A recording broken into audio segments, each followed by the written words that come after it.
তারা আমাদের উপর আক্রমণ করেছে, আমরা আক্রমণ করব না, আমরা ধৈর্যের পরিচয় দিব। তার মানে এটা মনে রাখার বিষয় নয় মুসলমানরা ঘুমিয়ে গেছে, এটা মনে রাখার কোনো বিষয় নয়। মুসলমানরা জাগ্রত আছে। তবে মুসলমানকে যদি একবার জাগ্রত করে দেওয়া হয় তাহলে ওই মুসলমানগুলোকে আর কিন্তু ঘুম পাড়াতে পারবেন না, ঠিক কিনা বলে? আল্লাহ তাআলা আমাদেরকে ঈমানের শক্তিতে বলিয়ান হওয়ার তৌফিক দান করুন, আমিন। ইন্নাদ দীনা ইনদাল্লাহিল ইসলাম, ইসলাম হচ্ছে সর্বোচ্চ ধর্ম। সেই ইসলাম আমরা পেয়েছি, আলহামদুলিল্লাহ বলেন। আল্লাহ সুবহানাহু ওয়া তাআলা বলছেন, ওয়া মান ইয়াবতাগি গায়রাল ইসলামি দীনান ফালান ইউকবালা মিন। আল্লাহ তাআলা বলছেন, কোন ব্যক্তি ইসলাম ধর্মে দীক্ষিত হয় নাই, ইসলাম ধর্ম ছাড়া অন্য কোন ধর্ম মানে, আল্লাহ তাআলা বলছেন সে কখনোই মুসলমান হতে পারবে না। সুবহানাল্লাহ বলেন। তবে আল্লাহ তাআলা এটাও বলে দিচ্ছেন, লা ইকরাহা ফিদ্দীন, ইসলাম এমন একটা ধর্ম সেখানের মধ্যে কোনো বাড়াবাড়ি নাই। সুবহানাল্লাহ বলেন। ইসলামের মধ্যে বাড়াবাড়িও নাই, ছাড়াছাড়িও নাই, ইসলামের মধ্যে আছে মধ্যম পন্থা। সুবহানাল্লাহ বলেন। রাহমাতুল্লাহি ওয়া বারাকাতুহু।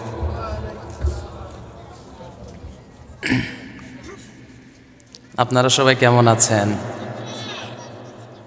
বুঝছি শীত মোটামুটি আসতেছে মাত্র, কিন্তু শীতকে সালাম আপনাদেরকে ধরার আগে শীত সালামকে ধরে ফেলছে, সেজন্য সালামটার আওয়াজটা খুব কম হয়েছে। আমি আশা রাখবো অল্প কিছুক্ষণ কথা বলবো, অল্প কিছুক্ষণ কথা আপনারা একটু মনোযোগ দিয়ে শুনবেন। যারা চেয়ারে আছেন, একান্ত যদি চেয়ারে বসতে হয় তারপরও চেয়ারটা একটু সামনে এনে বসেন। মাঝখানে ফাঁকা থাকার কারণে বিশ্রী দেখাচ্ছে। যদি এখানে এসে বসা যায়, পাশে পাশে এনে যদি বসা যায় সুন্দর লাগবে। এবং এটা একটা জান্নাতের বাগান, যদি পরিপূর্ণ হয়ে যায় কথা বলতেও সুবিধা হবে। আপনারা আমার দাদার সমান, বাবার সমান, আপনাদেরকে আমি একটু কষ্ট দিচ্ছি।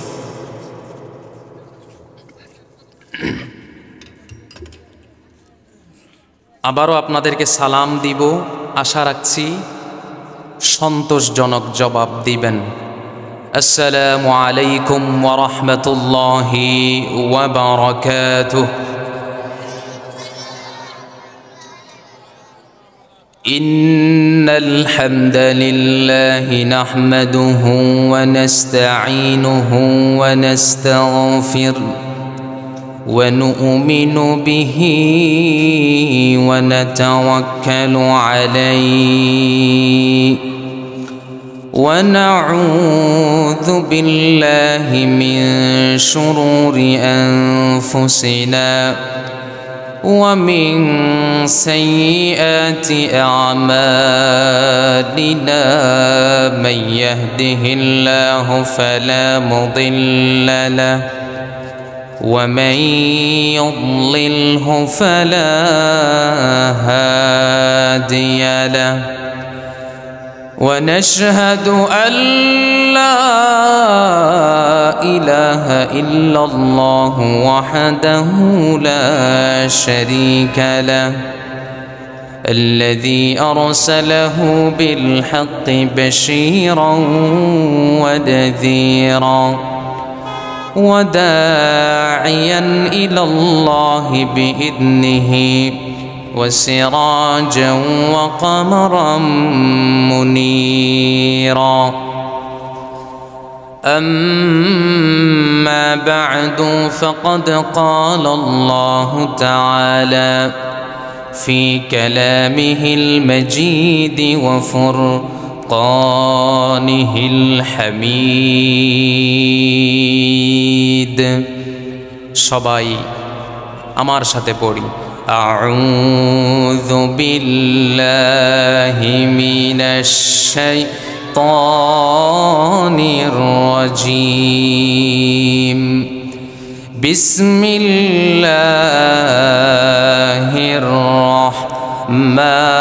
রাহমানির রাহিম إن الله وملائكته يصلون على النبي يا أيها الذين آمنوا صلوا عليه وسلموا تسليما اللهم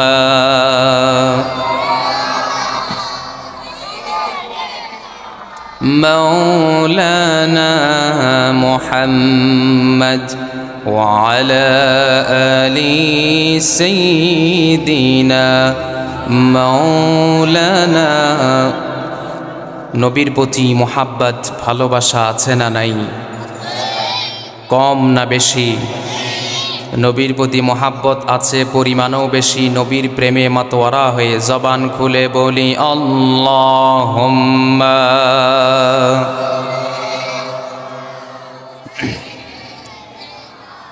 মাওলানা মুহাম্মদ وعلى آل سيدنا আল কোরআনের পথ এই পথে আসল পথ আল কোরআনের পথ এই পথে আসল পথ অন্য পথে অন্য মতে নেই যে রহমত অন্য পথে অন্য মতে নেই যে রহমত আল কোরআনের প্রেমে যে বারকে ফিরে যায় সে চির বিপ্লবী নয় কখনো ভীত তার বুকেতেই শুধু খোদার অতই মোহাব্বত অতই মোহাব্বত আল কোরআনের পথ এই পথে আসল পথ আল্লাহুম্মা সাল্লি আলা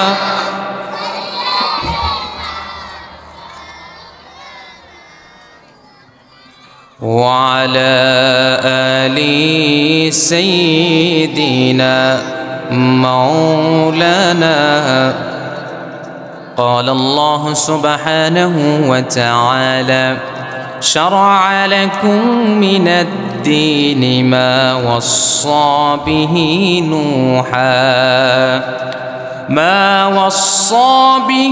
نوحا والذي أوحينا إليك وما وصينا به إبراهيم وموسى وعيسى أن أقيموا الدين ولا تتفرقوا فيه كبر على المشركين ما تدعوهم إليه الله يجتبي إليه من يشاء ويهدي إليه من ينيب صدق الله العظيم বাংলাদেশের বাণিজ্যিক রাজধানী চট্টগ্রামের খুলশী 1 নং রোড 3 নং লেন গার্ডেন ভিউ হাউজিং সোসাইটিতে অবস্থিত মারকাজুল কোরআন ইসলামিয়া মাদ্রাসা এর প্রথম বার্ষিক ওয়াজ ও দোয়ার মাহফিলের সম্মানিত সভাপতি, সম্মানিত প্রধান আকর্ষণ, মারকাজুদ দাওয়া ওয়াল ইরশাদ চকরিয়া কক্সবাজারের সম্মানিত মহাপরিচালক জনাব মাওলানা মুস্তাফা নুরি সাহেব চকরিয়া হাফিজাহুল্লাহ ওয়া রাআ। আল্লাহ তাআলা হুজুরকে হায়াতান তাইয়্যিবা সিহাতান কামিলা এবং সুস্থ শরীর নিয়ে যেন আজকে আমাদের মাহফিলে এসে আলোচনা আমাদেরকে করে যেন ধন্য করতে পারেন। আল্লাহ তাআলা হুজুরকে হায়াতান তাইয়্যিবা দান করুন, আমিন। অত্যন্ত মুহাক্কিক একজন আলেম, তিনার সাথে আগামীকালও হালি শহরে আরেকটা প্রোগ্রাম আছে এবং গত কিছুদিন আগে বাঁশখালীতে করেছি। খুব স্নেহ করেন আল্লাহ তাআলা হুজুরকে হায়াতান তাইয়্যিবা দান করুন। একটু মুহাব্বতের আওয়াজে বলেন আমিন। আজকের মাহফিলে আমার আগে প্রধান মেহমানের আলোচনা করেছেন স্বনামধন্য প্রতিষ্ঠান তথা মেখল হামিউস সুন্নাহ মাদ্রাসার সম্মানিত সিনিয়র শিক্ষক জনাব মাওলানা ইসমাইল খান সাহেব হাফিজাহুল্লাহ ওয়া রাআহ আতালাল্লাহু উমরাহ ওয়া বারাকাল্লাহু ফি হায়াতিহি, বলেন আমিন। আমি আসার আগ পর্যন্ত আমার পাশে বসে আছেন, আপনাদের শুনলাম মসজিদের ইমাম সাহেব কথা বলেছেন। তার আগে পোস্টারে অনেকেরই নাম রয়েছে, জনাব রুহুল আমিন হায়দার সাহেব, এনামুল হক মুজাদ্দিদি সাহেব থেকে শুরু করে অনেকের নাম আমরা এখানে দেখতে পাচ্ছি। যারা এসেছেন, যারা কথা বলেছেন এবং যারা বলবেন, আল্লাহ তাআলা প্রত্যেকের কথাকে এবং যারা বলবেন তাদেরকে আমলের নিয়তে, যারা শুনবেন তাদেরকে আমলের নিয়তে শুনবার বলবার তৌফিক দান করুন আমিন। তার সাথে সাথে কৃতজ্ঞতা আদায় করতে হয় মার্কাজুল কোরআন ইসলামিয়া মাদ্রাসার সম্মানিত পরিচালক হাফেজ মাওলানা আব্দুর রব সাহেব, অত্যন্ত ভদ্র মানুষ, আলেম প্রিয় মানুষ এবং ছোট্ট ছোট্ট বাচ্চাদেরকে এতক্ষণ এসে মাদ্রাসায় সফর করে যতটুকু জানতে পারলাম খুব স্নেহের সাথে তাদেরকে পড়ান। আল্লাহ তাআলা তিনাকে আরও বেশি করে হাফেজ এবং আলেম যেন তৈরি করতে পারেন। আল্লাহ তাআলা তিনাকে সেরকম যোগ্যতা এবং সামর্থ্য দান করুক, বলেন আমিন। এই মাহফিলে আসতে পেরে আপনারা খুশি না নারাজ? আর খুশির আওয়াজটা একটু বেশি হয়। খুশি হয়ে যখন মানুষ হাসে, হাসির আওয়াজটা বেশি। যখন কান্না করে, জোরে কান্না করে না, আস্তে কান্না করে। অতএব আমরা যেহেতু মাহফিলে এসেছি, বসেছি কোরআনের এই বাগানে, খুশি না নারাজ? যেহেতু আমরা খুশি, আল্লাহ তাআলা আসার তৌফিক দিয়েছেন, বসার তৌফিক দিয়েছেন, কিছু কথা বলবার তৌফিক দিয়েছেন, সেজন্য আল্লাহ তাআলার দরবারে আমরা সবাই কালিমাত শুকর আদায় করছি। সবাই পড়ি আলহামদুলিল্লাহ। আর একটু জোরে বলতে হবে আলহামদুলিল্লাহ। এখনো পিছনের ভাইয়েরা বলেন নাই, আর একটু মুহাব্বতের আওয়াজে বলি আলহামদুলিল্লাহ। লক্ষ কোটি দুরুদ এবং সালামের হাদিয়া পেশ করি আমাদের নবী রাহমাতাল লিল আলামিন নবী মুহাম্মদুর রাসূলুল্লাহ সাল্লাল্লাহু আলাইহি ওয়াসাল্লামের রওজা আতহারে। সবাই মুহাব্বতের আওয়াজে পড়েন সাল্লাল্লাহু আলাইহি ওয়াসাল্লাম। প্রিয় ভাইয়েরা, সময় অত্যন্ত লিমিটেড। যতক্ষণ প্রধান মেহমান আসবেন না ততক্ষণ আমাকে আলোচনা করতে বলা হয়েছে। সেই সুবাদে আমি কোরআনুল কারীমের 114 নাম্বার 114টি সূরা রয়েছে, তন্মধ্যে একটি সূরা হচ্ছে সূরাতুশ শুরা। এই সূরা শুরা থেকে 13 এবং 14 নাম্বার আয়াতের আলোকে কথা বলবার চেষ্টা করব। আল্লাহ তাআলা যা তেলাওয়াত করেছি সে অনুযায়ী কিছু কথা আপনাদেরকে বলবার, এবং আমি যা বলবো প্রথমে আমাকে আমল করবার, তারপরে আপনাদেরকে আমল করবার আল্লাহ তৌফিক দান করুন আমিন। আর একটু মুহাব্বতের আওয়াজে বলেন আমিন। মাহফিলে আসছেন, খুশি না নারাজ? কিন্তু বেজার হইছে কে? কে বেজার হইছে? কে বেজার হইছে? শয়তান। এরকম মাহফিল হোক আপনারা চান কি চান না? চান কি চান না? কিন্তু চাই না যেও এমন একটা দল তো আছে বোধহয়, আছে না? এক দল চাই মাহফিল হোক, আর এক দল চাই মাহফিল হয় না। কারণ আমাদের বর্তমান প্রধান উপদেষ্টা তিনি তো বলেই দিয়েছেন আগে মাহফিল করতে অনুমতি লাগতো, এখন কোনো অনুমতিই লাগবে না, অনুমতি ছাড়াই মাহফিল চলবে। সুবহানাল্লাহ বলবেন না? আগে গানের অনুষ্ঠান করলে অনুমতি নিতে হতো না, কিন্তু মাহফিল করলে অনুমতি লাগতো। কিন্তু এখন তার বিপরীত ঘটেছে, গানের অনুষ্ঠান করলে অনুমতি লাগবে, কিন্তু মাহফিল করবে, সেই মাহফিলের মধ্যে আল্লাহ এবং তার রসুলের শান মান গাইবে, সেই মাহফিলে অনুমতি হবেই তো না, বরং ইনশাআল্লাহ এমন একটা পরিস্থিতি সামনে আসবে আমরা আশা করছি, বরং মাহফিলের জন্য সরকারের পক্ষ থেকে অনুদান আসবে ইনশা। এমন পরিস্থিতি আমরা চাই কি চাই না? চাই কি চাই না? এমন একটা অবস্থা গিয়েছে আলেমদেরকে নির্যাতন করা হয়েছে, ঠিক কিনা বলে? এমন একটা অবস্থা গিয়েছে আলেমরা কোরআনের কথাগুলো মাহফিলের ময়দানে বলছে, এর এস্টিস থেকে আলেমকে হ্যাংকাপ করে নিয়ে গেছে। এমন পরিস্থিতি আপনারা দেখছেন কি দেখেন নাই? আমরা আর এমন পরিস্থিতি চাই না কোরআনের এই মাহফিল, কোরআন থেকে নির্ভয়ে আমরা কথা বলবো। আমরা যে কথা বলবো আমাদের বাপ দাদার বানিয়ে কথা বলবো না, কোরআন থেকে কথা বলবো, রসুলের হাদিস থেকে কথা বলবো। কার মন খারাপ হয়েছে, কে আমার কথায় খুশি হয়েছে, এটা আমাদের দেখার বিষয় নয়, কারণ আমরা আল্লাহকে খুশি করার জন্য কথা বলি। ঠিক কিনা বলেন? আল্লাহকে খুশি করার জন্য কথা বললে শয়তান তো নারাজ হবেই, অতএব সেই নারাজ হইলে আমাদের দেখার কোনো বিষয়। আগামী বছর দাওয়াত পাই কি পাই নাই এটাও দেখার বিষয়। আল্লাহর কোরআনে যেটা আছে সেটা আমরা বলবো ইনশা, সেটা আমরা শুনবো, আমল করব ইনশা। পারবেন তো ইনশাআল্লাহ? আল্লাহ কবুল করুক, বলেন আমিন। আরো জোরে বলেন আমিন। আল্লাহ তাআলা বলছেন, শারা'a লাকুম মিনাদ-দীনি মা ওয়াসসা বিহি নূহা। যে আয়াত তেলাওয়াত করেছি সূরা শুরার 13 নম্বর আয়াত, সেখানে আল্লাহ তাআলা বলছেন, শারা'a লাকুম মিনাদ-দীন, আমি আল্লাহ তাআলা দ্বীনকে বিধিবদ্ধ করেছি। আমি আল্লাহ তাআলা আপনাদের জন্য, আমাদের জন্য আল্লাহ তাআলা দ্বীনকে নির্ধারণ করেছেন। তবে এই দ্বীনকে আল্লাহ তাআলা শুধুমাত্র আমাদের জন্য নির্ধারণ করে নাই। আল্লাহ তাআলা বলছেন, নূহা ওয়াল্লাযী আওহাইনা ইলাইক। আল্লাহ তাআলা বলছেন, তিনি যে আমাদের জন্য দ্বীন দিয়েছেন, তিনি যে আমাদের জন্য ধর্ম দিয়েছেন, এটা শুধু আল্লাহ তাআলা আমাদের জন্য নির্ধারণ করেন নাই, বরং নূহ আলাইহিস সালামের উম্মতদের জন্য আল্লাহ তাআলা দ্বীনকে নির্ধারণ করেছেন। সুবহানাল্লাহ। শুধু তাই না, আল্লাহ তাআলা বলছেন, ওয়ামা ওয়াসাইনা বিহি ইব্রাহিমা ওয়া মূসা ওয়া ঈসা। আল্লাহ তাআলা আমাদের জন্য যেই দ্বীন দিয়েছেন, যেই ধর্ম দিয়েছেন, এটা শুধু আমাদের জন্য দেন নাই। আল্লাহ তাআলা বলছেন মূসা আলাইহিস সালামের জন্য, ইব্রাহিম আলাইহিস সালামের জন্য, ঈসা আলাইহিস সালামের জন্য সহ যত নবী রাসূল আল্লাহ প্রেরণ করেছেন, প্রত্যেকের ধর্মের নাম ছিল ইসলাম। সুবহানাল্লাহ বলেন। বর্তমানে কাফেররা প্রমাণ করতে চায়, তারা বলে সবচেয়ে পুরাতন ধর্ম হচ্ছে ইহুদিবাদ, ব্রাহ্মবাদ, খ্রিস্টীয় ধর্ম। কিন্তু না না, আল্লাহর কোরআন আমাদেরকে জানিয়ে দিচ্ছে সবচেয়ে পুরাতন এবং প্রাচীন ধর্মের নাম হচ্ছে ইসলাম। সুবহানাল্লাহ বলে। ইসলাম শুধু আমাদের নবীর জন্য ধর্ম হিসাবে মনোনীত ছিল না।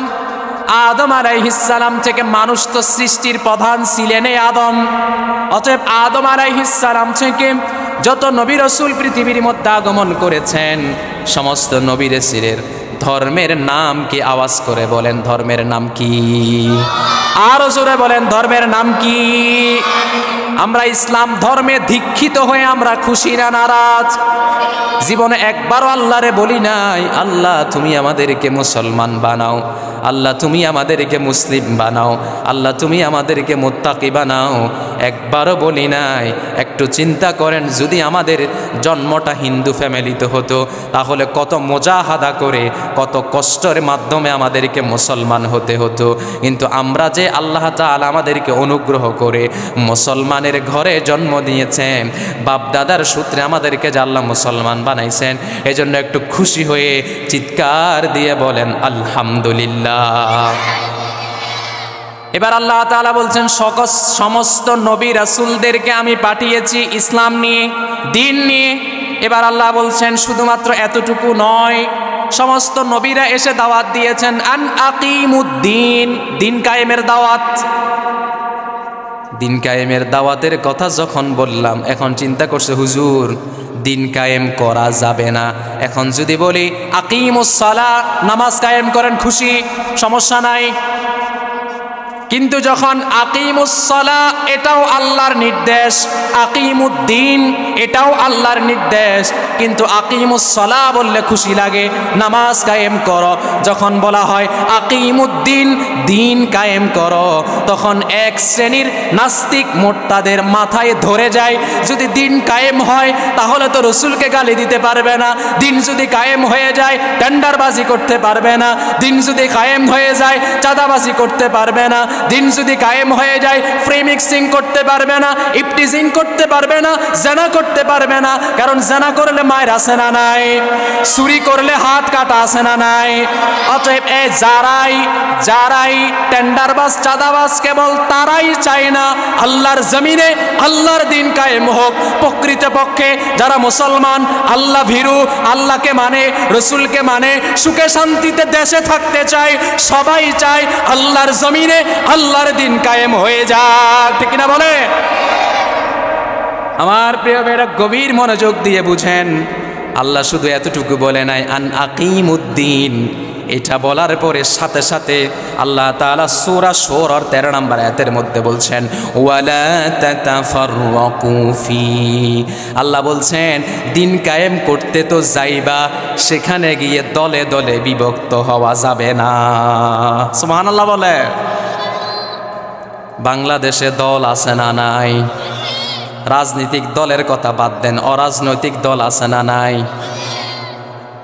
ইসলামিক দলেরও কোনো অভাব নাই, কিন্তু আল্লাহ বলছেন ওয়ালা তাতাফাররাকু ফি, ফাররাকা ইউফাররিকু তাফরিকান। যদি এই শব্দটা বুঝেন, আলেমরা ভালো বুঝবেন, আল্লাহ তাআলা এটার মাধ্যমে আমাদেরকে জানিয়ে দিলেন কখনোই আমাদের মধ্যে মতানৈক্য হওয়া যাবে না। মতানৈক্য হলে সেটা আপোষে মীমাংসা করতে হবে, স্টেজে নয়, জনসম্মুখে নয়। মত পার্থক্য থাকতে পারে, সেটা আওয়ামের মধ্যে নয়, আলেমে বসে সেটা মীমাংসা করে নিতে হবে, তাহলে আর আওয়াম মানুষ জানবে না, তারা বিভ্রান্ত হবে না। এখন আওয়ামরা বলে অমুক দল বলে একটা, অমুক দল বলে একটা, আমরা মাঝখানে আছি, আমাদেরকে সিপে আপনারা চ্যাপ্টা করে ফেলতেছেন, ঠিক কিনা বলেন? তবে আবার এটাও মনে রাখেন, আপনি বলবেন অমুক দল বলে এটা, অমুক দল বলে এটা, দৌড় কোনো দলের কথাই মানব না। তবে প্রত্যেক দলের এক ফরজের ক্ষেত্রে কোনো একতলাফ নাই, একতলাফ আছে সুন্নত মুস্তাহাব নিয়ে। অতএব নামাজ পড়তে বলবে, অতএব যারা মুসলমান সমস্ত দলেই বলে নামাজ পড়তে, সমস্ত দল যেহেতু নামাজ পড়তে বলে, অতএব আমাদের নামাজ পড়ার দরকার আছে না নাই? আন আকিমুদ্দিন, দিন কায়েম করবেন, তবে ইখতিলাফ হওয়া যাবে না, মত পার্থক্য করা যাবে না, একে অন্যকে গালি দেওয়া যাবে না। সে যেই দলেই করুক তা আমার দেখার বিষয় নয়, প্রকৃতপক্ষে সে আল্লাহকে মানে কিনা, রসুলকে মানে কিনা, ইসলামের ফরজ যে বিধানগুলো আছে সে সেটা মানে কিনা। যদি মানে আর যদি নিজেকে পরিচয় দেয় আমি অমুক দল তমুক দল নয়, আমি মুসলমান, তাহলে আমি বুকে টেনে নিব, কারণ ইব্রাহিম আলাইহিস সালাম আমাদের নামকরণ করেছেন হুয়া সাম্মাকুমুল মুসলিমিন। অতএব আমাদের পরিচয় হচ্ছে একটা, আওয়াজ দিয়ে বলেন আমরা হচ্ছি মুসলমান, ঠিক কিনা বলে? অমুক দল তমুক দল আমরা আজকে থেকে সব ভুলে যাই, আমাদের পরিচয় কি? তাহলে আর কোনো দ্বন্দ্ব থাকার কথা নয়। আমার ভাইয়েরা, আল্লাহ বলছেন ওয়ালা তাতাফাররাকু ফি, মতানৈক্য করা যাবে না। অতএব মতানৈক্য থাকলেও সেটা আপোষে মীমাংসা করতে হবে। পড়েন সুবহানাল্লাহ। ওয়াতাসিমু বিহাবিলিল্লাহি জামিআ ওয়ালা তাতাফাররাকু ফি, আল্লাহ বলছেন আমার রজ্জুকে তোমরা আঁকড়ে ধরো। সামান্য রকমের কোনো বিষয় নিয়ে, সুন্নত মুস্তাহাব নিয়ে মতানৈক্য করিও না। ঘোষণা কার? আল্লাহর কথাকে আমরা শুনবো। মতানৈক্য করতে নিষেধ করছেন কে? আল্লাহ যেহেতু বলছেন আল্লাহর কথা আমরা শুনবো, ঠিক কিনা বলেন? এবার আল্লাহ তাআলা বলছেন কাবুরা আলাল মুশরিকিনা মা তাদউহুম ইলাইহি। আল্লাহ তাআলা রসুলকে বলে দিচ্ছেন ইয়া রাসূলুল্লাহ, আপনি যখন বলবেন দিন কায়েম করো, মতানৈক্য করিও না। এই দুইটা কথা যখন আপনি বলবেন, ঠিক তৎক্ষণাৎ কোনো কাফের আপনার বিরোধিতা করবে না। ঠিক তৎক্ষণাৎ কিছু মুসলমান নামদারি মুশরিক মুনাফিক আপনার বিরোধিতা শুরু করবে, ঠিক কিনা বলে? কাবুরা আলাল মুশরিকিনা মা তাদউহুম ইলাইহি, মুশরিকরা বিরোধিতা শুরু করবে, কিন্তু আপনি মুশরিকদেরকেও দাওয়াত দেন। যদি কপালে হেদায়েত থাকে, পর আয়াতের শেষাংশে বলছেন আল্লাহু ইয়াজতাবি ইলাইহি মান ইয়াশা ওয়া ইয়াহদি ইলাইহি মান ইউনিব। আল্লাহ তাআলা বলছেন তাদের কপালে হেদায়েত কার কপালে আছে সেটা আপনি রাসূলুল্লাহ জানেন না, আমি আল্লাহ জানি। আমি আল্লাহ কাকে হেদায়েত দিব সেটা আমি জানি, আপনি দাওয়াত দিতে থাকেন। সুবহানাল্লাহ বলেন। এখন প্রশ্ন হচ্ছে, আল্লাহ এখানে কাবুরা আলাল মুশরিকিন, এখানে আল্লাহ বলতে পারতেন কাবুরা আলাল মুনাফিকিন, বলেন নাই। আল্লাহ এখানে কাবুরা আলাল কাফিরুন বলেন নাই। আল্লাহ এখানে কাবুরা আলাল মুশরিকিন বললেন। এখন মুশরিক কারা চিনার দরকার আছে না নাই? এক কথাই বুঝেন, মুশরিক বলে তারে, মুশরিক বলে তারে আল্লাহ যা দিতে পারে আমার অমুক ব্যক্তিও তা দিতে পারে, এমন বিশ্বাস যারা করে তারা হচ্ছে মুশরিক ঘোষণাকার। আল্লাহ যা দিতে পারে তার পৃথিবীর কেউ কিছু দিতে পারে? দেওয়ার মালিক কে? কে? আল্লাহ ছাড়া কেউ কিছু দিতে পারে? পারে? বিশ্বাস আছে মুসলমান? কাবুরা আলাল মুশরিকিনা মা তাদউহুম ইলাইহি। আল্লাহু আকবার বলেন। চমৎকার কথা আল্লাহ তাআলা। আয়াতের সরল অনুবাদ শুনলাম, এবার তাফসীরের দিকে যাই। আল্লাহ সুবহানাহু ওয়া তাআলা আমাদের নবীকে পাঠিয়েছেন আমাদেরকে বিভ্রান্তর পথ থেকে, দলালাত থেকে, গোমরাহির পথ থেকে যেন আল্লাহর পথে আমাদেরকে ফিরিয়ে আনতে পারেন। এটাই আল্লাহ রাসূল সাল্লাল্লাহু আলাইহি ওয়াসাল্লাম এই কাজটা করেছেন। আমার প্রিয় ভাইয়েরা, রাসূলুল্লাহ দাওয়াত দিয়েছেন। আমরা এখন যেভাবে প্রকাশ্যে মাইক চালিয়ে দাওয়াত দিচ্ছি, রাসূলুল্লাহ প্রকাশ্যে মাইক চালিয়ে দূরের কথা, রাসূলুল্লাহ 3-4 জনকে নিয়ে গোপনে দাওয়াত দিয়েছেন। কারণ কাফেররা যদি জানে মুহাম্মদ দাওয়াত দিচ্ছে, তাহলে মুহাম্মদকে হত্যা করে ফেলবে। পড়েন নাউজুবিল্লাহ। অনেক ভাইরা অনেক সময় বলে উঠেন, এতদিন আপনারা কইছিলেন, এতদিন তো আপনাদেরকে দেখা যায় নাই, কইছিলেন? ওই যে রসুলের সুন্নত পালন করতে গেছিলাম, রসুল যে 3 বছর গোপনে দাওয়াত দিয়েছেন, আমরা এটা 3 বছর না দিয়ে বিগত 16 বছর দিয়েছি, কিন্তু এখন আমাদের সময় এসেছে প্রকাশ্যে দাওয়াত দেওয়ার, সেজন্য আমরা এখন প্রকাশ্যে দাওয়াত দিচ্ছি, ঠিক কিনা বলে?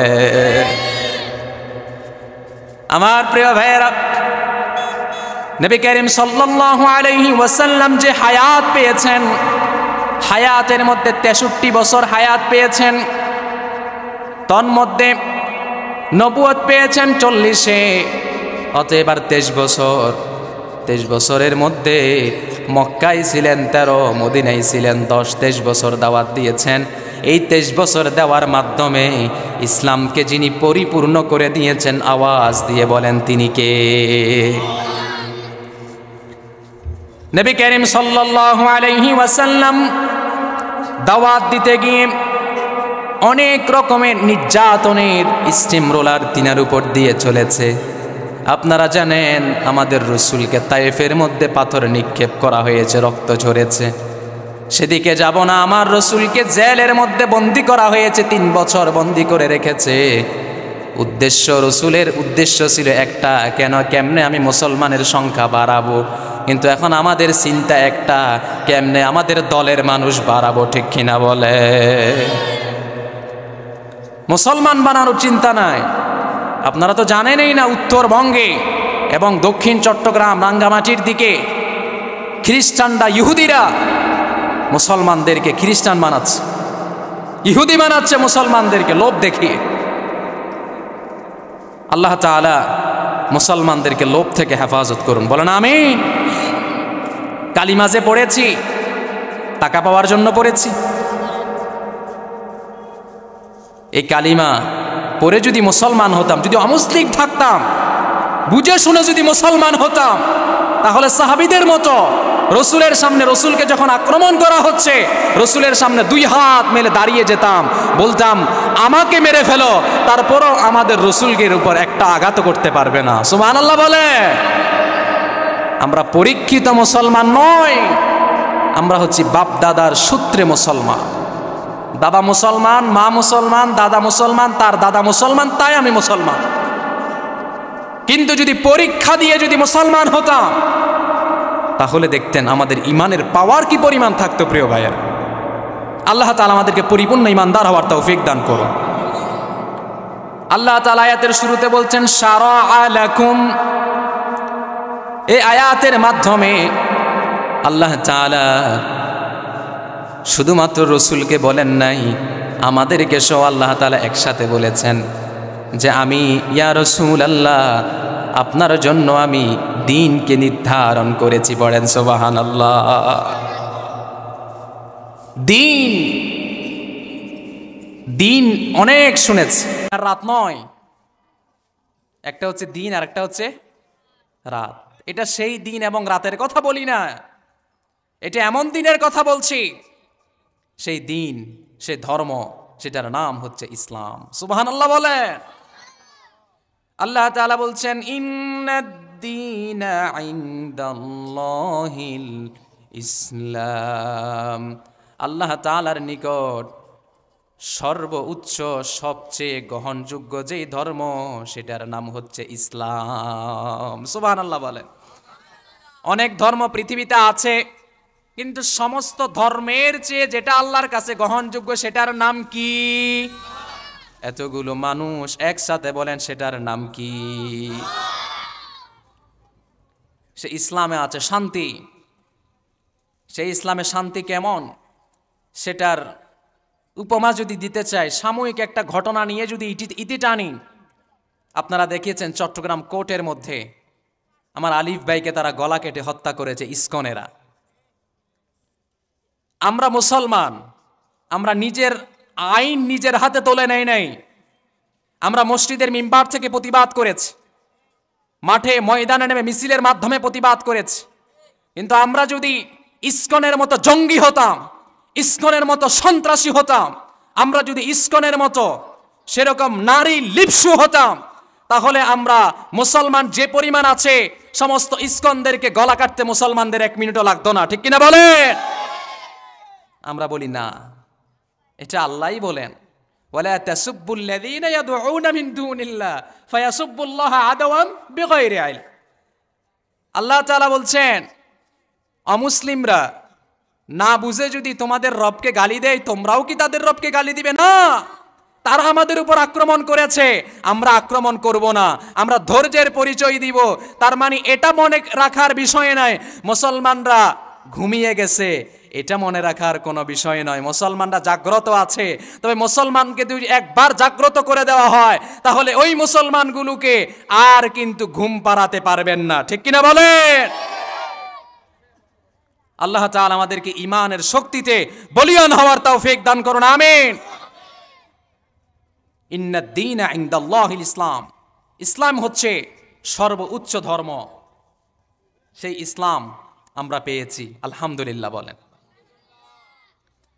আল্লাহ সুবহানাহু ওয়া তাআলা বলছেন, ওয়া মান ইয়াবতাগি গায়রাল ইসলামি দীনান ফালান ইউকবালা মিন। আল্লাহ তাআলা বলছেন, কোন ব্যক্তি ইসলাম ধর্মে দীক্ষিত হয় নাই, ইসলাম ধর্ম ছাড়া অন্য কোন ধর্ম মানে, আল্লাহ তাআলা বলছেন সে কখনোই মুসলমান হতে পারবে না। সুবহানাল্লাহ বলেন। তবে আল্লাহ তাআলা এটাও বলে দিচ্ছেন, লা ইকরাহা ফিদ্দীন। ইসলাম এমন একটা ধর্ম, সেখানের মধ্যে কোনো বাড়াবাড়ি নাই। সুবহানাল্লাহ বলেন। ইসলামের মধ্যে বাড়াবাড়িও নাই, ছাড়াছাড়িও নাই। ইসলামের মধ্যে আছে মধ্যম পন্থা। সুবহানাল্লাহ বলেন। বাড়াবাড়ি ছাড়াছাড়ি এটা কোথায় নাই? আমার প্রিয় ভাইরা, কোনো ব্যক্তি মুসলমান হতে চায় না, তাকে জোর করে মুসলমান ইসলামে বানাতে বলে নাই। কিন্তু যদি কোনো ব্যক্তি মুসলমান হতে চায়, তাকে কেবল আমরা মুসলমান বানাই। ওই যে ইসকনরা হত্যা করেছে, আমার আলিফ ভাইকে ইসকনে, ওই আলিফ ভাইয়ের নাকি দোষ ছিল, তিনি অমুসলিমরা মুসলমান হলে এভিডেভিট করতে হয়, তিনি এভিডেভিটের কাজে নাকি সহযোগিতা করতেন, এজন্য ইসকনরা আলিফ ভাইকে টার্গেট করে হত্যা করেছে। ও আমার ভাইয়েরা, আমরা এতটুকু বলতে চাই, ইসকন এবং অমুসলিম তথা অমুসলিম নয়, ইসকনকে অমুসলিমের সাথে সম্পৃক্ত করবেন না। ইসকন হচ্ছে অমুসলিমদের থেকে আলাদা একটি সংগঠন, অর্থাৎ ইসকন হচ্ছে জঙ্গি, ইসকন হচ্ছে উগ্র, ইসকন হচ্ছে সমাজে বিশৃঙ্খলা সৃষ্টিকারী একটা দল। ওই ইসকন এতটুকু মনে করেছে আলিফকে হত্যা করলে মুসলমান আর হবে না। না না, আপনি খবর নিয়ে দেখেন, আলিফকে হত্যা করার পরে আরও মুসলমান হওয়ার প্রবণতা মানুষের কাছে বেড়ে গেছে, ঠিক কিনা বলে? কারণ এটাই ইসলাম, এটাই সর্বোচ্চ ধর্ম। সুবহানাল্লাহ বলবেন না? আল্লাহ তাআলা পৃথিবীর মধ্যে যত নবী রাসূল পাঠিয়েছেন, প্রত্যেকটা নবী রাসূলে দাওয়াত দিয়েছেন আল্লাহর দিকে। যদি আমরা এক এক করে শুনি, আল্লাহ তাআলা হযরত নূহ আলাইহিস সালামকে পাঠিয়েছেন, আর নূহ আলাইহিস সালাম দাওয়াত দিয়েছেন, লাকাদ আরসালনা নূহান ইলা কওমিহি ফাকালা ইয়া কওমি ইবুদুল্লাহ। নূহ আলাইহিস সালাম তার জাতির কাছে দাওয়াত দিয়েছেন, ও আমার জাতি ভাইয়েরা, ও আমার কওমেরা, তোমরা ইবাদত করবে একজন সত্তার, তিনি কে? কার ইবাদত করতে হবে? আল্লাহর ইবাদত করা ছাড়া গায়রুল্লাহর ইবাদত করা যাবে? আল্লাহ তাআলা অন্যত্র বলছেন, ওয়া ইলা আদিন আখাহুম হুদা। আল্লাহ তাআলা হুদ আলাইহিস সালামকে আদ জাতির কাছে পাঠিয়েছেন। হুদ আলাইহিস সালাম আদ জাতির কাছে গেলেন, আর গিয়ে বললেন, ক্বালা ইয়া কওমি ইবুদুল্লাহ মা লাকুম মিন ইলাহিন গায়রু। হুদ আলাইহিস সালাম আদ জাতির কাছে গেলেন, আদ জাতির কাছে বললেন, ও আমার জাতি ভাইয়েরা, তোমরা ইবাদত করবে একজন সত্তার, আওয়াজ দিয়ে বলেন তিনি কে? শুধু তাই নয়, আল্লাহ তাআলা সালেহ আলাইহিস সালামকে সামুদ জাতির কাছে পাঠিয়েছেন, আর সামুদ জাতির কাছে হযরত সালেহ আলাইহিস সালাম গিয়ে বললেন, ক্বালা ইয়া কওমি ইবুদুল্লাহ মা লাকুম মিন ইলাহিন গায়রু। ও আমার জাতি ভাইয়েরা, তোমরা গায়রুল্লাহর ইবাদত করবে না, তোমরা একজন সত্তার ইবাদত করবে, তিনি কে? এভাবে করে আদ, সামুদ সহ আল্লাহ তাআলা যত জাতির কাছে যত নবীকে পাঠিয়েছেন, সমস্ত নবীদের কাজ ছিল একটা, দাওয়াত দিয়েছেন একজন সত্তার দিকে। আওয়াজ দিয়ে বলেন তিনি কে? কার দিকে দাওয়াত দিয়েছেন? সুবহানাল্লাহ বলবেন না? আমরা আলেমরা যারা আছি, আমরাও কার দিকে দাওয়াত দেই? জোরে বলেন, কার দিকে দাওয়াত দেই? আল্লাহর দিকে ছাড়া অন্য কারো দিকে আমরা দাওয়াত দেই নাকি বলেন? আমরা সব সময় একজন সত্তার দিকে সবাইকে ডাকি, তিনি কে? আমার ভাইয়েরা, এভাবে করে আল্লাহ তাআলা শুআয়ব আলাইহিস সালামকে মাদিয়ান জাতির নিকট পাঠিয়েছেন।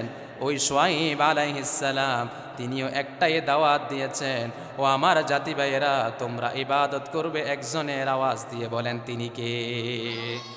আমার ভাইয়েরা, শুধু এভাবে করে আল্লাহ তাআলা পরবর্তীতে বললেন, আকিমুদ্দিন, দিন কায়েম করার জন্য বললেন। সুবহানাল্লাহ বলবেন না? দিন কায়েম করার দরকার আছে না নাই? এখন আকিমুস সালাত এসেছে, আকিমুদ্দিন এসেছে, দিনও কায়েম করতে হবে, সালাতও কায়েম করতে হবে। অতএব একটাকে ফরজ আর একটাকে নফল মনে করার কোনো সুযোগ আছে নাকি বলে? কোনো সুযোগ? আল্লাহ কবুল করুন, বলেন আমিন। আরো জোরে বলেন আমিন।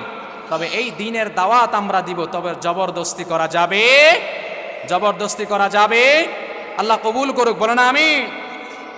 আমার প্রিয় ভাইয়েরা, মানুষের কাছে যখন দিনের দাওয়াত দিব, মানুষের কাছে দিনের দাওয়াত দিতে গিয়ে আগে মানুষকে দিন সম্পর্কে বোঝানোর দরকার আছে না নাই? এ দিন সম্পর্কে বোঝানোর জন্যই কেবল আজকের মাহফিলের আয়োজন, ঠিক কিনা বলেন? বক্তা তো চলে আসছে।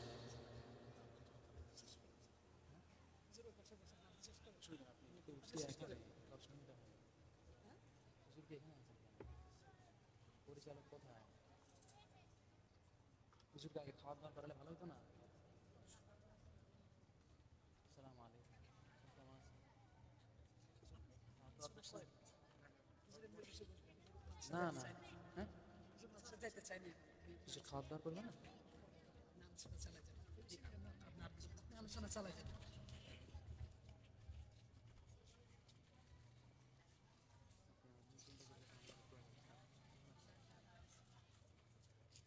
বলেন আলহামদুলিল্লাহ। আর একটু জোরে বলেন আলহামদুলিল্লাহ। আপনারা খুশি না নারাজ?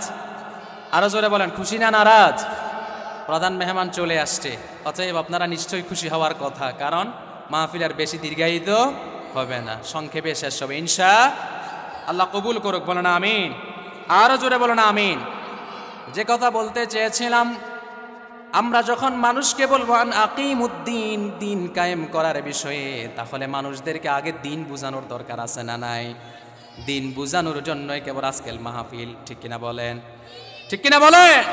এই মাহফিলে মানুষদেরকে দিন বুঝায়, ধর্ম বুঝায়, মানুষদেরকে এই মাহফিলের মাধ্যমে নামাজের প্রতি উদ্বুদ্ধ করে, ঠিক কিনা বলেন?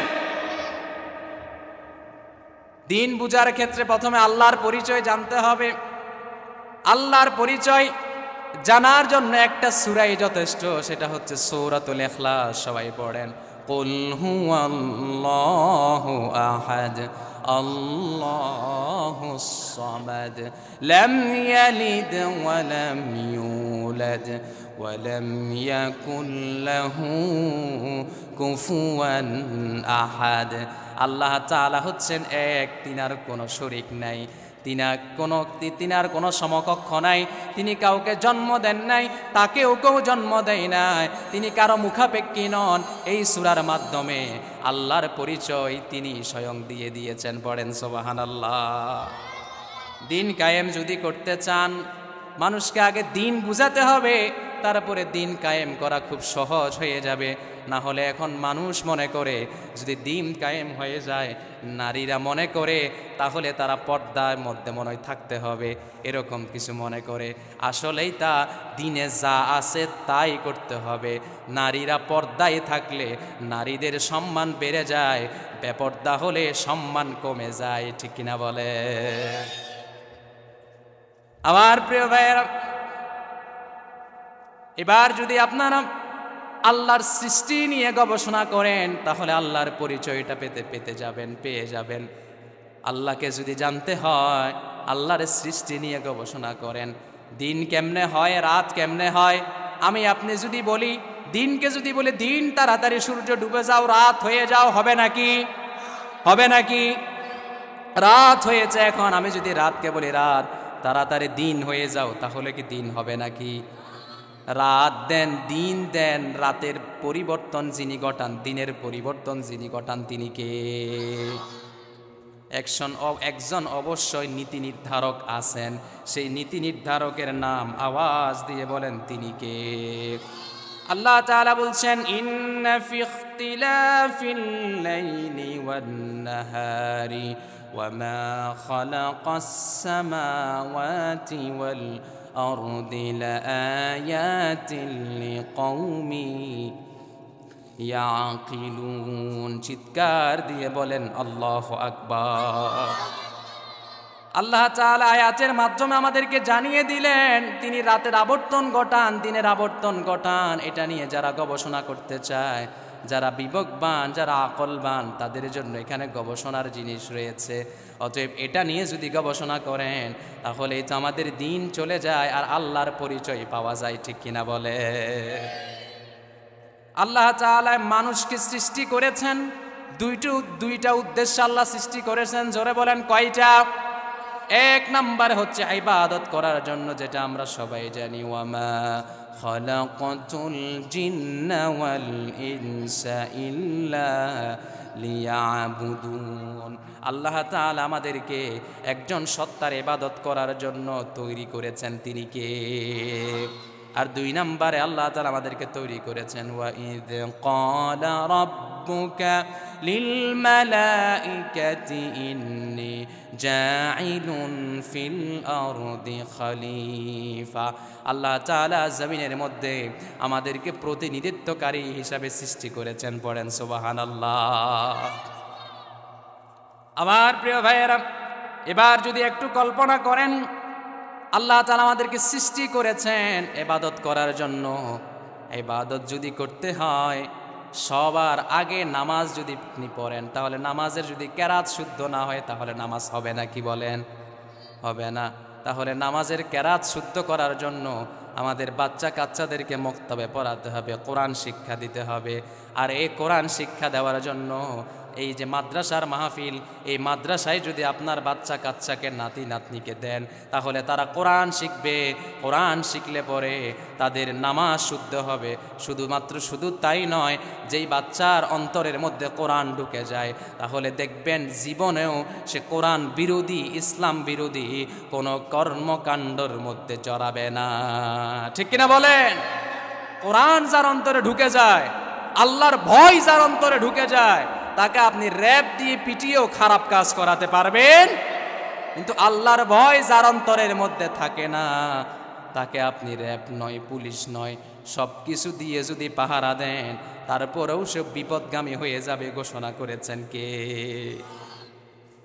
আমার ভাইয়েরা, শুধু তাই নয়, আল্লাহর নবী মুহাম্মদুর রাসূলুল্লাহ সাল্লাল্লাহু আলাইহি ওয়াসাল্লাম, তিনাকে আল্লাহ তাআলা দুনিয়ার মধ্যে প্রেরণ করেছেন।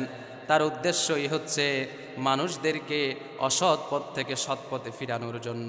কিন্তু কিয়ামত পর্যন্ত আর কোনো নবী রাসূল আসবে না, তবে ঈসা আলাইহিস সালাম আসবেন। তিনি নবী হিসাবে নয়, তিনি স্বয়ং আমাদের নবীর উম্মত হিসাবে আসবেন। অতএব কিয়ামত পর্যন্ত যেহেতু আর কোনো নবী আসবে না, রাসূল আসবে না, অতএব এই মাহফিলগুলোর মাধ্যমেই কেবল আমাদের দ্বীনের এবং আমাদের আত্মশুদ্ধি হয় এবং আমাদের আমলনামার পরিবর্তন হয়। এই মাহফিলগুলোর মাধ্যমে আমরা দ্বীন শিখার একটি পরিবেশ তৈরি হয়। ঠিক কিনা বলে? আল্লাহ সুবহানাহু ওয়া তাআলা কুরআনুল কারীমের অসংখ্য আয়াতের মধ্যে তিনি আমাদেরকে খুব সুন্দর করে জানিয়ে দিলেন যে আল্লাহ তাআলার ইবাদত যদি করতে হয়, আগে জানতে হবে, আগে ইলম। আপনি যদি নাই জানেন তাহলে ইবাদত কেমনে করবেন? আগে যদি ইলম আপনার থাকে, আমার থাকে, তাহলে ইলম অনুযায়ী আমল করবেন। তার বিনিময়ে আমাদেরকে যিনি জান্নাত দিবেন তিনি কে? বয়সে বৃদ্ধ হয়ে গেছেন, কোরআন পারেন না, পড়ে নেন। বয়সে যুবক হয়েছেন, চাকরি বাকরির ভেজালের মধ্যে অবসর সময় খুঁজে পাচ্ছেন না, তারপরও কোরআনটাও শুদ্ধ করে নেন। তারপরও ইসলাম সম্পর্কে জানেন না, জেনে নেন, কারণ জানতে কোনো বয়স লাগে না। অতএব জেনে নেওয়ার চেষ্টা করেন। এই মাহফিলের মাধ্যমে কতটুকুই জানবেন, মাদ্রাসায় যান, মসজিদের হুজুররা আছে, তিনাদের থেকে জেনে নেন। অতএব জানার মাধ্যমে আমল করলে ওই আমলিয়তের কবুলিয়ত যিনি বৃদ্ধি করে দেন তিনি কে? আল্লাহ আমাদেরকে তৌফিক দান করুন। বলুন আমিন। আরো জোরে বলুন আমিন। আমার প্রিয় ভাইয়েরা, আপনি দ্বীন কায়েম করতে হলে, আমি যেদিকে যাচ্ছিলাম, সূরা শুরার 13 নম্বর আয়াত তেলাওয়াত করেছি, সেখানের মধ্যে দ্বীন নিয়ে কথা বলছি। আপনি যদি মানুষকে দ্বীন বুঝিয়ে দেন, ধর্ম বুঝিয়ে দেন, ইসলামে কি আছে, তাহলে দেখবেন সবাই পাগল হয়ে যাবে। আমাদের দেশে ইকামতে দ্বীন, আমাদের দেশে কোরআনের রাজ কায়েম হয়ে যাক, তখন দেখবেন দল মত নির্বিশেষে সবারই একটাই চাওয়া হবে, আল্লাহর জমিনে আল্লাহর দ্বীন কায়েম হয়ে যাক। ঠিক কিনা বলেন? আলা লাহুল খালক ওয়াল আমর তাবারাকাল্লাহু রাব্বুল আলামিন। অতএব জমিন কার? জমিন যেহেতু আল্লাহর জমিনে আল্লাহর দ্বীন কায়েম করার জন্য আমাদেরকে অগ্রণী ভূমিকা পালন করার দরকার আছে না নাই? আমার প্রিয় ভাইয়েরা, শুধু তাই নয়, আল্লাহ সুবহানাহু ওয়া তাআলা তিনি বলছেন ওয়ালা তাতাফাররাকু ফি আন আকিমুদ্দীন। পরবর্তীতে বলছেন ওয়ালা তাতাফাররাকু ফি, মতানৈক্য হওয়া যাবে না। যদি আমি আপনি মতানৈক্য তৈরি করি, তাহলে সেখানে বরকত থাকবে না। মতানৈক্য থাকবে, সেটা আপোষে যদি মীমাংসা করতে পারি, তাহলে আমাদের দ্বীন কায়েমের আন্দোলনের যে বাধা আছে, সমস্ত বাধাকে যিনি উপড়ে ফেলে দিবেন তিনি কে? আমরা চাই কি চাই না? আল্লাহর জমিনে আল্লাহর দ্বীন কায়েম হোক, আমরা চাই কি চাই না? বাংলাদেশে আমরা আগে অনেক দেখেছি, বাবার মত, দাদার মত, ভাগিনার মত, নিজের মন গড়া বানানো সংবিধান চলেছে, কিন্তু আমরা দেখে মরতে চাই এই বাংলাদেশ কোরআন হচ্ছে সংবিধান। আমরা দেখে মরতে চাই এই বাংলাদেশে কোরআন দিয়ে সমস্ত কিছু চলবে। আমরা দেখতে রাজি আছি না নাই? রাজি আছি না নাই? কারা কারা রাজি আছি? তুই হাত তুলে আল্লাহরে দেখিয়ে দে। আল্লাহ তাআলা আমাদের হাতগুলোকে কবুল করুন, বলো না আমিন। আরো জোরে বলো না আমিন। অতএব সব দেখার পালা শেষ, এবার কোরআন সুন্নাহর বাংলাদেশ ইনশা আল্লাহ কবুল করুক, বলো না আমিন। আরো জোরে বলো না আমিন। আল্লাহ তাআলা আমাদেরকে এক উম্মত করে বানিয়েছেন, আমাদের নবী এক, আমাদের রব এক। অতএব আমাদের কালো সাদা মত এরকম করে পার্থক্য করে ডিভাইডেড হওয়ার সময় শেষ। আমরা এখন ঐক্যবদ্ধ হওয়ার সময়। কারণ ঐক্যবদ্ধ হবেন কেন জানেন? যখন অমুসলিমরা আক্রমণ করে তখন অমুসলিমরা দল দেখে আক্রমণ করে না, অমুসলিমরা মুসলমান দেখে আক্রমণ করে। ইহুদিরা যখন আক্রমণ করে, খ্রিস্টানরা যখন আক্রমণ করে, বৌদ্ধরা যখন আক্রমণ করে, তখন টার্গেট করে মুসলমানদেরকে নিশ্চিহ্ন করে দাও। আর মুসলমানরা দলে দলে বিভক্ত হয়ে ডিভাইডেড হয়ে আছে, মত পার্থক্য তৈরি করে রেখেছে। এই সুযোগে অমুসলিমরা একসাথে হয়ে মুসলমানদের উপর আক্রমণ করতেছে, ঠিক কিনা বলে? অতএব আমরা মুসলমানরা যারা আছি তারা আল্লাহর রজ্জু ধরে আমরা এক হয়ে যাব, তাহলে দেখবেন আমাদের উপর আর আক্রমণ করার সুযোগ পাবে। সব জায়গায় আফগান, বসনিয়া, চেচনিয়া, ইরাক, ফিলিস্তিন যেখানে শুনি মুসলমানরা মার খাচ্ছে, ঠিক কিনা বলে? আর কত শুনবো মুসলমানরা নির্যাতিত হবে, আর শুনতে চাই না। এবার মুসলমানদের জয় জয়কার দিন আমরা শুনতে চাই, ঠিক কিনা বলেন? আল্লাহ মুসলমানদের জয় জয়কার দিন যেন পরিবেশ যেন আল্লাহ তৈরি করে দেন, বলো না আমিন। আরো জোরে বলো না আমিন। আমরা কথা বলতে পারতাম না, আমাদের মুখে তালাবদ্ধ হয়েছিল, কিন্তু আমরা এখন কোরআনের কথাগুলো নির্ভয়ে নির্দ্বিধায় বলছি। আল্লাহর কোরআনে যা বলছে তাই বলছি। অতএব আমরা এখন আর কোনো দ্বিধা নাই, কারণ আমরা আল্লাহর কোরআন থেকে কথা বলছি। আল্লাহর কোরআন থেকে যদি কেউ কথা বলে সে কখনো মিথ্যা কথা বলতে পারে? রসুলের হাদিস থেকে যদি কেউ কথা বলে তাহলে কি সে কখনো মিথ্যা কথা বলতে পারে? আল্লাহর কোরআন থেকে যেটা বলা হয় সেটা সত্য, রসুলের হাদিস থেকে যেটা বলা হয় সেটা সত্য। অতএব আমরা সত্য নিয়ে থাকতে চাই, সত্য নিয়ে বাঁচতে চাই, সত্য নিয়ে মরতে চাই। বরঞ্চ আল্লাহর কথা বলতে গিয়ে, রসুলের সম্মানের কথা বলতে গিয়ে আমাদের উপর যদি আবার আক্রমণ করা হয়, আমরা আক্রমণ সহ্য করতে রাজি আছি। তারপরেও দিন ইসলাম যে ঐক্য আমরা আঁকড়ে ধরেছি, আল্লাহকে যে আল্লাহ মেনেছি, রসুলকে যে রসুল মেনেছি, এটার পর থেকে এক চুলো আমরা সরে যেতে রাজি নয়, ঠিক কিনা বলে? এই ঈমান আমাদের থাকবে তো ইনশাআল্লাহ? থাকবে তো ইনশাআল্লাহ? আল্লাহ আমাদেরকে ঈমানদার হওয়ার তৌফিক দান করুন, আমিন। আরো জোরে বলুন আমিন। ঈমানদার হইতে হলে পরিপূর্ণ ঈমানদার হওয়ার দরকার আছে না নাই? নাকি আমার সাথে ইসলামের সাথে যা যায় তাই নিব? ইসলাম যেটা বলে সেটা আমি নিব না, আমার সাথে যেটা মিলে সেটা নিব, এরকম করা যাবে? আল্লাহ তাআলা বলছেন, ইয়া আইয়ুহাল্লাযীনা আমানু দুখুলু ফিস-সিলমি কাফা ওয়া লা তাত্তাবিউ খুতুওয়াতিশ শাইতান। আল্লাহ তাআলা আমাদেরকে খুব আদর করে বলতেছেন, হে ঈমানদারেরা, ইয়া আইয়ুহাল্লাযীনা আমানু দুখুলু, এটা আমরের সিগা আল্লাহ এখানে দিয়ে দিয়েছেন। আল্লাহ বলছেন যদি ইসলাম ধর্ম গ্রহণ করো অর্ধেক মানবে অর্ধেক মানবে না, যেন এমন না হয়। ইসলাম ধর্ম মানলে পরিপূর্ণ মানার জন্য যিনি আদেশ করেছেন তিনি কে? মানলে পরিপূর্ণ মানতে হবে। আর বলছেন ওয়ালা তাত্তাবিউ খুতুওয়াতিশ শাইতান, আর আল্লাহ তাআলা বলছেন শয়তানের আনুগত্য করা যাবে না, শয়তানের পদাঙ্ক অনুসরণ করা যাবে না। কারণ একটা হচ্ছে হিজবুশ শয়তান, আর একটা হচ্ছে হিজবুল্লাহ। একটা হচ্ছে আল্লাহর দল, আর একটা হচ্ছে শয়তানের দল। একটা হচ্ছে তাগুত যেটা শয়তানের, আর একটা হচ্ছে ইমানদারের, আর একটা হচ্ছে মুনাফিকের, আর একটা হচ্ছে মুমিনের। অতএব আমরা মুমিন থাকতে চাই, আমরা ইমানদার হয়ে থাকতে চাই, আমরা আল্লাহর দল হয়ে থাকতে চাই। অতএব আল্লাহ তাআলা যেন আমাকে আপনাকে যেন মৃত্যু পর্যন্ত যেন ইসলামের উপর যেন অবিচল থাকতে পারি, আল্লাহ তাআলা আমাদেরকে তৌফিক দান করুন, বলেন আমিন। আর জোরে বলেন আমিন। প্রিয় ভাইয়েরা, সময় শেষ হয়েছে, যেহেতু প্রধান মেহমান এসেছেন, দীর্ঘ আলোচনা সংক্ষিপ্ত সময়ে শেষ করলাম। আপনাদেরকে দাওয়াত, যেহেতু আমি